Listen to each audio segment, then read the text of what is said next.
Adav Arjuna is the most dangerous minister. India இதுலயே பார்த்தோம்னா பயங்கரமான ஃபேமிலியா இருக்கு. மிஸ்டர் விஜய் ஆல்ரெடி உங்களுக்கு வார்னிங் கொடுத்துருந்தோம். இப்போ இது உறுதிப்படுத்துது.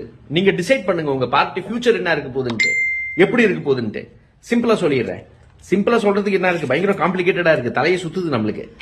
ஜான் பிரிட்டோ மேல என்போர்ஸ்மெண்ட் டைரக்டர் ஏதோ ரேடு போட்டிருக்கு 26/5க்கு.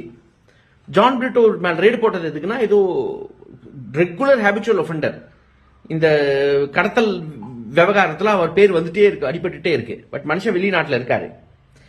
சோ சில கேசஸ் 2015 ஃபைல் ஆயிருக்கு.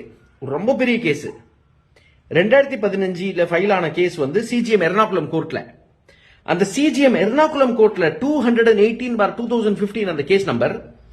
அத 7 வழக்கு, இதே மாதிரி வழக்கு 7 வழக்க கம்பைல் பண்ணி enforcement directorate SC number 533/2018, that is 3 வருஷம் கழிச்சு, இந்த 2015 கேஸ்க்கு அப்புறம் 3 வருஷம் கழிச்சு இது ஒரு தனியா ஒரு சார்ஜ் ஷீட் ஆயிடுச்சு. இந்த சார்ஜ் ஷீட்ல 7 வழக்க சேர்த்திருக்காங்க. அக்யூஸ்ட் எத்தனை பேர் பாருங்க, 56 அக்யூஸ்ட் ஏதோ லிஸ்ட் பண்ணிருக்காங்க. 53. இந்த 53 அக்யூஸ்ட்ல எல்லாம் கம்பெனிஸ்.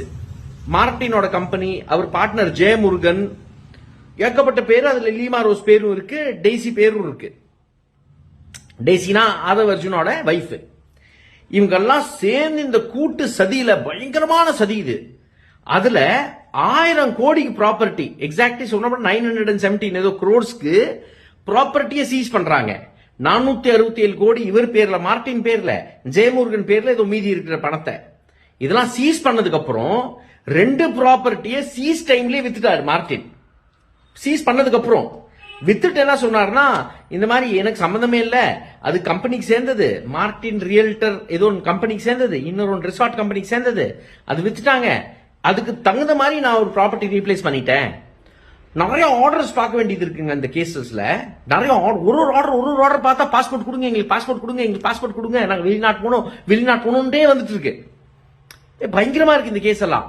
சோ இது proceeds of crime, that is ஒரு கிரைம்ல இருந்து வந்த பணத்தை லாண்டரிங் பண்றதுக்காக இந்த கேசஸ் எல்லாம் இருக்கு. இது நிறைய விசாரிச்சு பார்த்தா பயங்கரமா இருக்கு.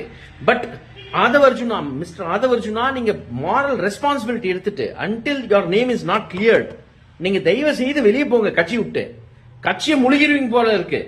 ஒரு தாவேக்கா புது கட்சி வந்திருக்கு, ஏதோ பொல போட்டலான் இருக்கு, ஏதோ ஒரு மாற்றம் சொல்லுது. நீங்க பயங்கரமா பண்றீங்களே மிஸ்டர் ஆதவ் அர்ஜுனா. மிஸ்டர் விஜய், நீங்க புஷி ஆனந்த் ஏதோ ஊழலுக்கு இடம் கொடுக்க மாட்டேன், தப்புக்கு இடம் கொடுக்க மாட்டேன், விரட்டி விட்டுருவேன். பார்க்கலாம் மிஸ்டர் ஆதவ் அர்ஜுனா கூட என்ன பண்றீங்கன்னு பாப்போம்.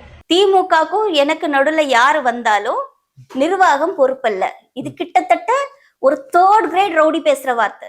அப்போ இவங்களுக்கும் திமுகக்கும் நடுவுல வந்தது யாருன்னா கூட்டணிகள் தான் இருந்தாங்க. நாங்க வெளியே இருந்து ஆதரவு தெரிவிக்கிறோம். நேத்திக்கு அவர் அவமானப்படுத்தினது கூட்டணி கட்சி தான் அவமானப்படுத்திருக்காரு.